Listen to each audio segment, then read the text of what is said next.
Hi everybody, this is Kaylee, and today we're going to continue our discussion on sexually transmitted disease by talking about genital herpes.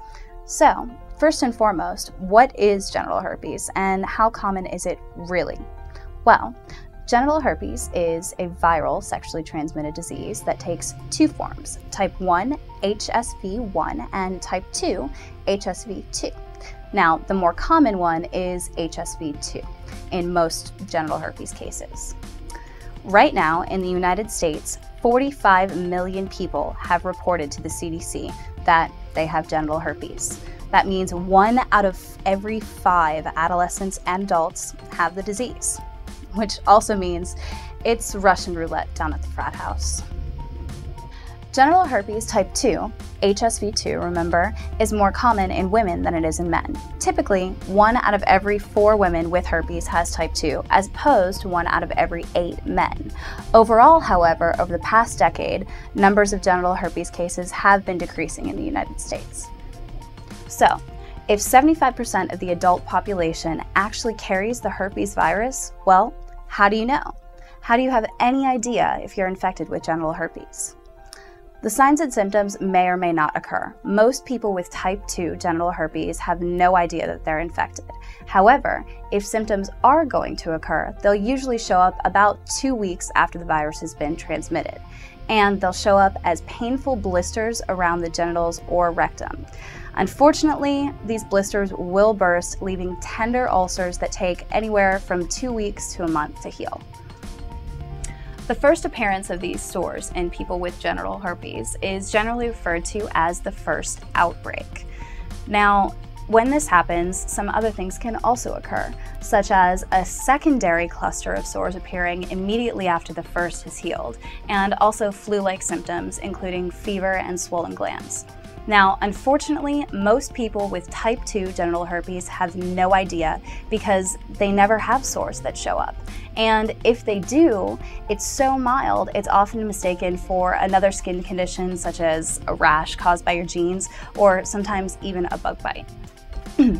Now, typically, if this first episode or outbreak has occurred and been diagnosed properly, those with type 2 genital herpes can expect to have 4 to 5 more outbreaks over the course of the first year. Typically, these will decrease with time. However, if you have type 2 genital herpes and are unaware, years can go by without the occurrence of a first outbreak.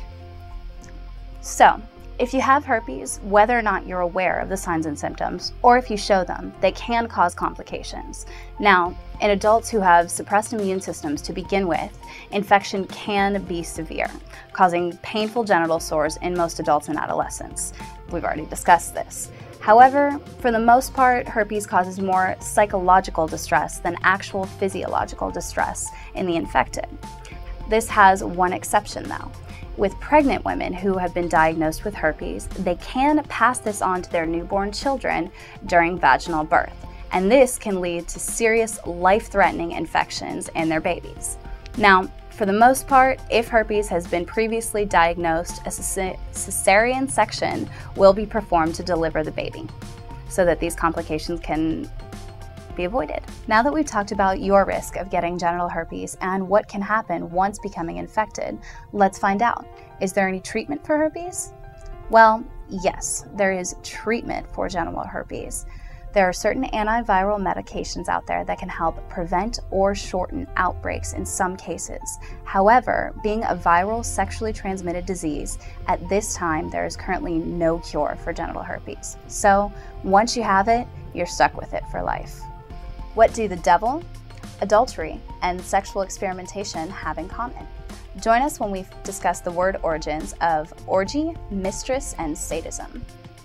Thanks for joining me on our continued discussion of sexually transmitted disease. And this is Kaylee signing off. Please leave me your comments, rate my video, and don't forget to subscribe. Bye now. Hi everybody, this is Kaylee, and today we're going to continue our discussion on STDs. No, we're not, because I can't talk. Well, genital herpes is a viral STD that takes two types, that takes two forms. Damn it.